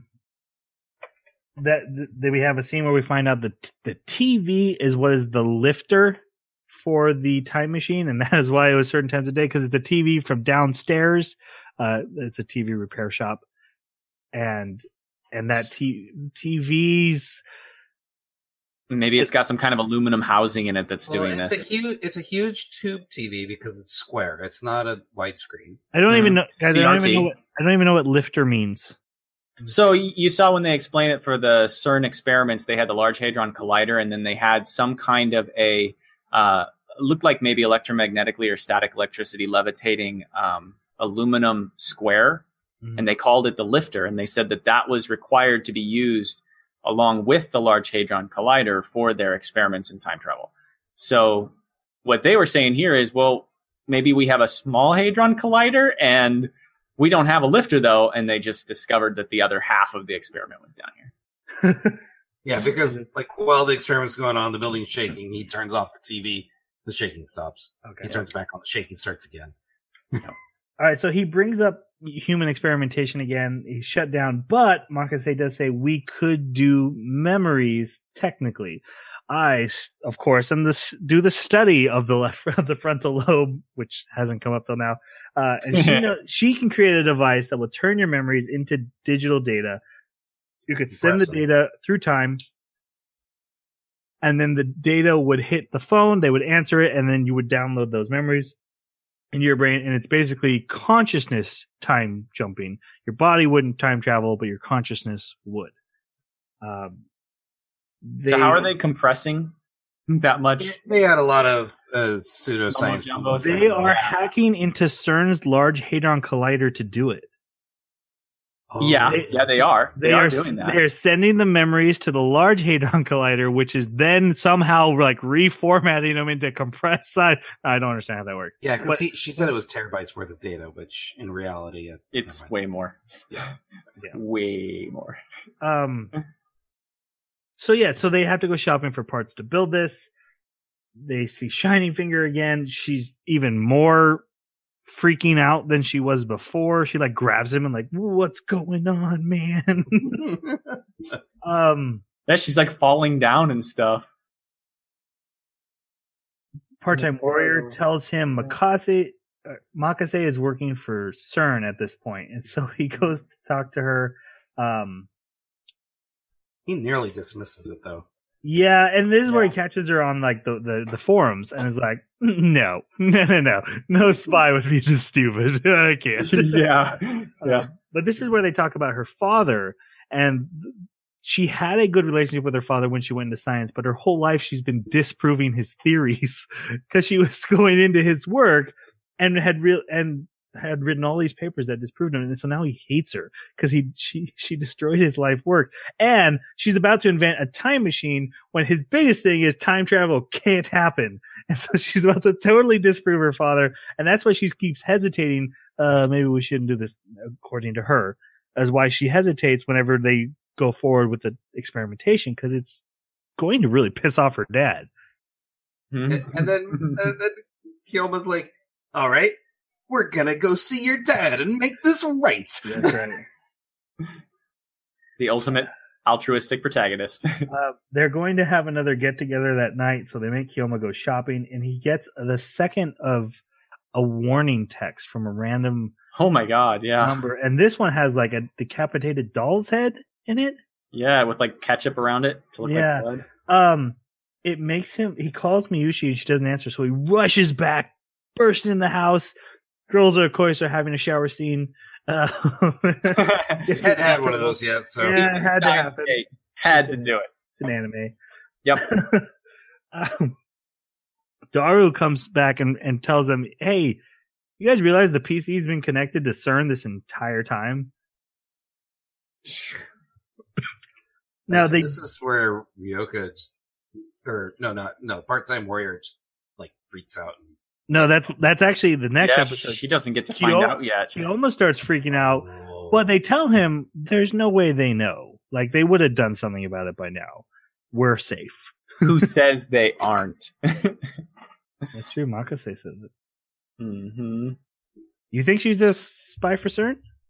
Oh, no. I'm saying who says that they haven't done something already. Like, okay, just because you haven't picked up on what they're doing doesn't mean they're not doing something. Then we get the big flashback scene, or flash forward. Kyoma is on Earth 70 million years ago. Mayushi is there, and she says she's been chasing him, and that her and him are the original of all the different versions of themselves. But they're going to die here, but that's fine because that will feed into themselves later. Guys, what the hell? Yeah, I'm not sure how you can still be the original if you died and then you fed into another. Well, okay, this is anime, blah blah blah. I think she means like our molecules will go on eventually get into the molecules of our regular bodies, but that's not what matters. What matters is why is he seeing this? Oh, because like I said, there's some major history that we didn't get to see, and it's just being alluded to from the prologue onward. This scene is going to play a big part in the next. Oh yeah. You guys think he's going to travel 70 million years in the past? I think he may have already. I have a hard time because I feel like this show is very much saying we're not going to send humans through time. Part-time warrior being a... Yeah, they will. I think they already kind of have. I mean, if you move time and the human stays stationary, in a way, you're kind of moving the human through time. Because I really like the idea of like you're sending your memories and you put yourself into your old body, basically. But 70 million years, your body's not there. So that means literally, physically, he would have to time travel. Yeah, I don't know. We'll have to wait until next. Yeah, I know. Next time. I know. It's just hard. It's hard. This is like the second time he's had a random dream that maybe means something. Like we had a vision of him traveling across an event horizon And his hand turned to jelly. And he turned into jelly, yeah. And then It's foreshadowing. they never show him like waking up from these visions, so we're not even sure if they're dreams, are they flashbacks, are they hints of the future. We don't know what they are. Breaks. That's why I was originally thinking, like, with the Jellyman reports, there was 13, 14 people, something like that they sent, and I just was wondering if he and Mayushi are a couple of those people, and they just don't know because they survived it. I mean, we're only shown a few that failed. So they get the rig set up, but instead of deciding to do human experimentation, they decide, let's go, especially Kiyoma, let's go public with our findings. Let someone else take this off our hands. Yeah. We've done enough. It's getting too dangerous. We're too small time, and there's people here. Basically, people here I care about are going to get hurt, and these texts are definitely affecting them. So they have another party. He goes shopping with Makase. They have more arguments. They have a nice moment, and then they argue some more. Part-time warrior shows up. She's still upset. They all enjoy the celebration. There's a great line about hate not the player, hate the game. But basically at the end of this episode, Part-Time Warrior realizes the IBN 5100 is not in the room. She sees this and she freaks out and she runs out the door.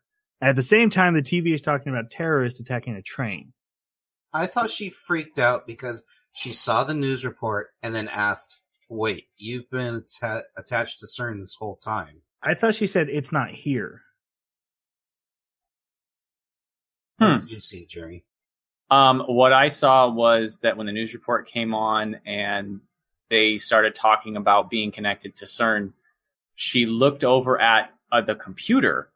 It didn't even click in my mind that the IBN wasn't there. But she looked over at the computer, and I thought that she was realizing there was some kind of video feed, like they were watching through that computer.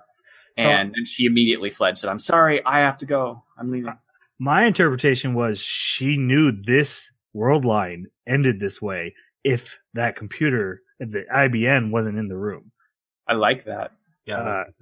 But I now that you guys don't remember it now, because I didn't. Are you questioning, you doubting it? Yeah. I don't remember anyone mentioning the IBN 5100, but it may have been the intended.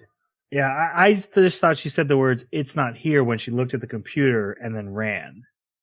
But then our men come in the room, and they're led by Shining Finger, Moyaka, and she says, we need you, you, and you. We don't need Miyushi. Yeah. Mayuri. And she shoots her. In the head. What's really crazy is they have been foreshadowing this for a long time. And even Kiyoma, like, he knew before, like, he knows who they're going to come in and kill. You can just feel it in him that he's been freaking out about Mayuri. Mayuri dies. So that is where we leave off. That is our cliffhanger. And we, any more thoughts on this scene, guys?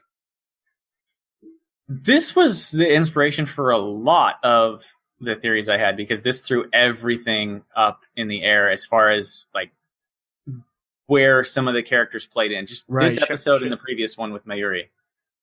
And I don't understand, like, why if they killed her, then they didn't recognize her, or they didn't see value in her because they did recognize her, but they saw her as a threat or something like that. Whereas the other three of them, I mean, if we're guessing that this is a timeline thing, and even these people at this timeline, because Shining Finger would, if she's got the same sort of situation where she's able to look at the world lines and recognize which world line she's in based on the situation, the way that you mentioned maybe Part-Time Warrior is doing. If she's doing that, then she would also know about anything that Mayuri is, any danger Mayuri poses. My theory is that Mayuri is the thing that's important to Kiyoma to inspire him, but is not important to the time travels to make her expendable. And those two colliding will give us our plot going forward. Interesting. So just to be clear, she didn't say it's not here. She said, it's not, and then stopped herself short. Because she did look at the computer, but she also looked at the window and, like, the absence of anything there on the table. So I think Troy might have have something there. Yeah, you might. But I don't think there's enough information to like, what is she freaking out about? Almost as if she's like, she has a premonition of, oh, they're coming for us now. I gotta go.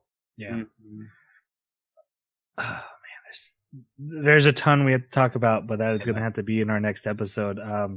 Yeah, I really look forward to seeing the rest of this. Yeah, as I feel like I said, this has been a roller coaster going up, up, up, up, and we're about to go down. So I'm really looking forward to the next 13 episodes, because this is a 25 episode anime. Let's give our reviews now for this half. Jason? I'm gonna give this, man, I hesitate to give it 5, but, I'm gonna give it 4. And I think the reason is because it's fantastic. I love where it's going, but there's a lot of just little questions I have that just aren't answered here.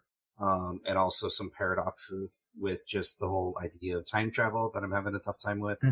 So, you knew that was coming, guys. Yeah, I did. Jason. So I think I am willing to change my 4 to a 5, depending on how the next 13 episodes go. Okay. Jeremy, how about you? I think more than most of the other ones that we've actually split that are long seasons, this one, it's very unfair to give it the rating right now, because just looking at where things seem to be going and just what you have to do to build a really good time travel story, how much foundation you have to lay, it's inevitable that your foundation has to be subtle to let those layers build. And yet that subtlety to me is very boring until I start to see for sure how it joins back together. Yes. And so I'm having a really hard time giving it a 4. I kind of want to give it a 3, but I know that it's building something. And so I know that these are going to pay off, these more slow moments. And they already have to some degree. So I'm going to give it a 4 as well. It's a low 4 right now, but I'm expecting it to really pay off. I'm a 4 as well, for very much along the same lines as you guys. The big issue is, for me, it's all been set up. It's been very entertaining setup, but it's not like we've been deep in the action of what's coming. And again, my other complaint is I can feel the bones of the dating sim visual novel in there. And in some places that's really good with the character interactions. There's some really awesome nuances and flavors in their speech. I think the English dub is fantastic. I've been loving the English dub. And I think the actors did a great job on this one. But there's sometimes where it's like, oh, do we have to have so many girl characters who all just seem to bond with him so much? Like, it is what it is. 4 for me. I fully expect it to get even better, though, so we'll see. Yep. You know what we're watching next? It is the rest of this anime, so that is what's coming up. We would appreciate if you be careful with any spoilers, because we are trying to stay as spoiler free as possible. Other than that, if you have any comments on our thoughts or your thoughts about this classic anime, we would love to hear them. You can reach us on our Twitter at Baka Podcast, or email the animebakaclub@gmail.com, or leave a comment wherever you found this podcast. YouTube has been really popular. Guys, I want to give a shout out to everyone who commented on our Overlord episodes. Those were fantastic. Some great discussions. Exactly. Yep. I mean, it's literally what we want in the purpose of this podcast. Us ranting means nothing. It's you guys. I want to hear you rant. Sharing your thoughts, your opinions, theories. That's what we love. Yep. So thank you guys for doing that so much on the Overlords, and we hope we can get more of that. Other than that, I think we're ready to go. All right. Well, thanks for listening. We'll see you next time. Sayonara.